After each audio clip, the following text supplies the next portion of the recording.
Part 1, A Homecoming. The rain pounded against the windshield, creating a steady drumbeat that almost drowned out the thoughts swirling in Caroline's head. It had been years since she had last set foot in Greystone Manor, her family's ancestral home. Now, with her parents gone, the once majestic estate belonged to her. She had always been uneasy about the manor. Her childhood had been peppered with dark memories of long hallways that seemed to whisper as she passed, shadows that flickered in the corners of her vision, and cold spots that chilled her to the bone, even in the height of summer. But her parents had loved it, had always assured her that it was just her imagination.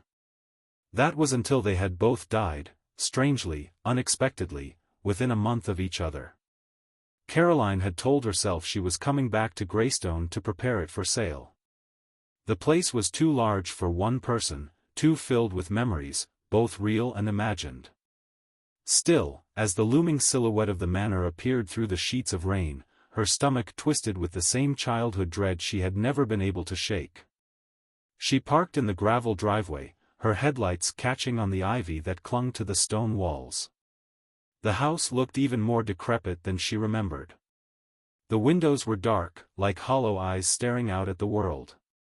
The roof sagged in places, and the once manicured gardens had long since grown wild. She stepped out of the car, pulling her coat tightly around her as the rain soaked her hair and clothes. The coldness of the storm was biting, but it was nothing compared to the chill that seemed to seep out of the house itself. Just a few days, she muttered to herself. Go through the paperwork, pack up the valuables, and leave. The front door creaked open under her hand, the hinges protesting with a long, drawn-out groan. Inside, the air was stale, thick with the scent of mildew and disuse. The grand foyer, once the pride of her family, was draped in dust and cobwebs. Her footsteps echoed unnervingly off the high ceiling as she made her way inside, the sound eerily like someone following behind her. The staircase loomed before her, a winding structure of dark wood, leading to the upper floors. Caroline's eyes were drawn to the second-floor landing, where the shadows seemed to pool unnaturally thick. She shivered and quickly looked away, reminding herself that there was no one here but her. She found the light switches, but nothing happened. The electricity had been cut off. Of course it had. Caroline sighed and retrieved a flashlight from her bag, casting the beam around the room. It barely pierced the gloom, but it was enough to guide her through the lower level. She would deal with the upstairs tomorrow. The first night was uneventful, though sleep eluded her. She lay on the old, sagging bed in what had once been her parents' room, staring at the ceiling. Every creak of the house set her nerves on edge, and more than once she swore she heard footsteps outside her door. But when she checked, the hallway was empty. Part 2. The Unseen Watchers. The next day was spent sorting through papers in her father's study. The room smelled of old books and pipe smoke, a comforting reminder of the man who had once sat behind the desk for hours on end. She tried to focus on the task at hand, but her mind kept wandering. It felt as though someone was watching her, though she knew that wasn't possible. As the afternoon wore on, Caroline decided to take a break and explore the manor.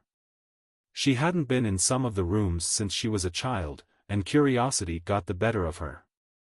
She wandered down the long, dimly lit corridors, peeking into rooms filled with old furniture, draped in white sheets like ghosts. When she reached the attic door, she hesitated.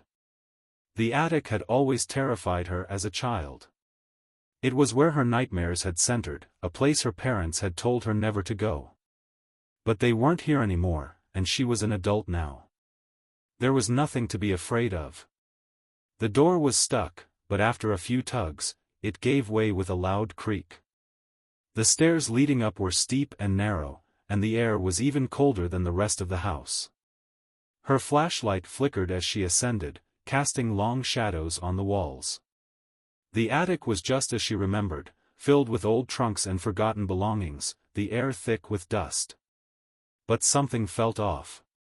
The hairs on the back of her neck stood up, and she had the sudden, unshakable feeling that she wasn't alone. She turned, sweeping the flashlight around the room, but nothing was there. Still, the feeling persisted, growing stronger with every passing second. And then she saw it, a figure, standing at the far end of the attic, shrouded in darkness. Her heart leapt into her throat. She stumbled backward, nearly tripping over an old trunk as she scrambled for the stairs. The figure didn't move, didn't follow her. It just stood there, watching. Back in the safety of her parents' bedroom, Caroline locked the door and tried to calm her racing heart. It wasn't real, she told herself. It was just her imagination, fueled by years of fear and superstition. But deep down, she knew there was something wrong with this house. Part 3, The Haunting Begins. The next few days were a blur of unease and sleepless nights. Strange things began to happen, small, inexplicable events that left her questioning her sanity. Doors she knew she had closed would be open when she returned. Objects moved from where she had left them. And always, there was the feeling of being watched. It wasn't just in the attic anymore. It was everywhere. One night, she awoke to the sound of whispering. The voices were faint, barely audible, but they were there, drifting through the darkness. She sat up in bed, straining to hear, but they stopped as soon as she moved. The house was silent once more. She tried to tell herself it was the wind, or maybe a dream. But the next night, it happened again. This time, the voices were louder, clearer. They were coming from the hallway. Caroline grabbed her flashlight and crept out of bed, her heart pounding in her chest. She opened the door slowly, shining the light into the dark corridor. At first, there was nothing. But then she saw it, at the far end of the hall, near the attic stairs. A figure. It was the same as before, shrouded in shadow, its face obscured. But this time, it moved. Slowly, deliberately, it turned and began to walk toward her. Caroline slammed the door shut and locked it, her hands shaking. The footsteps stopped outside her door, and for what felt like hours, she sat in silence, waiting, listening. But the figure never left. Part 4, Whispers from the Past. Caroline didn't leave her room for hours. Dawn's first light spilled weakly through the curtains, and only then did she feel brave enough to open the door again. The hallway was empty, as if nothing had happened. She went back to the attic later that morning, armed this time with her flashlight and a crowbar she had found in the garage. Whatever she had seen the night before, she needed to know the truth. She couldn't live like this, sleepless, haunted by shadows. The attic was cold and dark, the air thick with dust. She kept the crowbar in hand, her knuckles white around the handle, as she began to search through the trunks and boxes. Most of it was old junk, furniture, moth-eaten clothes, broken lamps. But then, in the far corner, tucked behind a pile of crates, she found something curious. A small wooden chest, much older than anything else in the room. It was locked, but the lock was rusted and broke easily under the crowbar. Inside, she found a bundle of letters, yellowed with age. They were addressed to her great-grandmother, Lydia Greystone, written in a spidery hand. The letters were cryptic, filled with vague references to a curse and warnings to stay away from the room beneath. Caroline's hands trembled as she read the final letter, dated a few days before Lydia's death. They are not dead, Lydia. They wait, in the dark. You must not return to Greystone. The house is no longer ours. It belongs to them now. She didn't understand. Who were they? What was the room beneath? She searched the rest of the chest, but there was nothing else, just the letters. Still, it was clear now that her family had kept secrets, dangerous secrets. Back in her father's study, Caroline searched for anything that could shed light on the cryptic letters. She scoured through family records, old photographs, and legal documents, but nothing mentioned a curse or any room beneath the house. Then, in the bottom drawer of the old oak desk, she found a dusty, leather-bound journal. It belonged to her father, and as she opened it, her heart raced. The entries were sparse at first, mostly notes about repairs to the house, financial matters, and day-to-day concerns. But then, about a year before his death, the tone of the entries changed. Her father wrote about hearing strange noises at night, footsteps in the attic, whispers in the hallways. He mentioned cold spots, objects moving on their own, and seeing a figure in the shadows. He had dismissed it at first, thinking it was stress or fatigue. But as the months went on, the occurrences became more frequent, more aggressive. In the final entry, dated just 2 days before his death, her father wrote, "I've seen them. They are here, in the house, always watching. I must protect Caroline. She must never know the truth about the house. I've sealed the room. It must stay hidden. God forgive me." Caroline's pulse quickened. The room. The one beneath the house. Her father had sealed it, but why? And what was he so afraid of? Part 5, The Room Beneath. Determined to uncover the truth, Caroline searched the basement. The old stone walls were damp, and the air smelled of earth and decay. She found nothing unusual at first, just the furnace, old tools, and stacks of forgotten boxes. But then, as she ran her fingers along the wall, she noticed something odd, a faint crack in the stone, almost imperceptible. It took her hours, but eventually, she found the hidden door. It was behind a false wall, cleverly disguised to look like the surrounding stone. Her heart pounded as she pried it open with the crowbar. Beyond the door was a narrow staircase, descending deep into the earth. The air grew colder as she descended, the walls closing in around her. At the bottom of the stairs, she found herself in a small, windowless room, the walls lined with strange symbols carved into the stone. In the center of the room was an old wooden chair, facing a large mirror that took up almost the entire far wall. But this was no ordinary mirror. Its surface was black, like polished obsidian, and as Caroline approached, she felt a strange pull, like the mirror was drawing her in.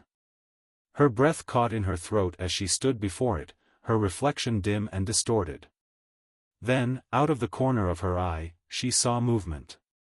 A shadow, flickering just behind her. She spun around, but the room was empty. When she looked back at the mirror, her reflection was gone. Instead, she saw something else, something dark and twisted, with hollow eyes and a wide, gaping mouth. It stared at her from the other side of the glass, and for the first time, Caroline truly understood the terror her father had felt. She stumbled backward, her heart racing, but the figure didn't move. It just stood there, watching her, as though it was waiting for something. Then, without warning, the door to the room slammed shut. Part 6, The Awakening. Panic set in as Caroline banged on the door, desperate to escape. But it wouldn't budge. The walls seemed to close in on her, the air growing thick and suffocating. She turned back to the mirror, but the figure was gone. The whispers returned, louder this time, echoing around the room. They were coming from the walls, from the floor, from the mirror itself. She couldn't make out the words, but the tone was clear, accusatory, angry. Caroline fell to her knees, clutching her head as the voices grew louder, more insistent. Then, in the middle of the chaos, she heard a single word, clear as day. Lydia. Her great-grandmother's name. The voices stopped, and the room fell deathly silent. Caroline stood shakily, her eyes fixed on the mirror. Slowly, as though compelled by some unseen force, she reached out and touched the surface. It was cold. So cold that it burned her skin. But before she could pull away, something happened. The mirror rippled, like the surface of a pond, and then, to her horror, her hand sank into it. Caroline tried to pull back, but it was too late. The mirror pulled her in, dragging her through the dark, suffocating void. She screamed, but no sound escaped her lips. And then, just as suddenly as it began, it was over. Part 7, The Confrontation. Caroline found herself standing in the grand foyer of Greystone Manor, but something was wrong. The house was different, older, darker. The air was heavy, and the shadows seemed to move on their own. And then she saw them. Figures, moving through the house, flickering in and out of existence. Some were transparent, ghostly, while others were more solid, their faces twisted in agony. They were the spirits of Greystone, trapped between worlds, cursed to haunt the house for eternity. At the center of them all was Lydia.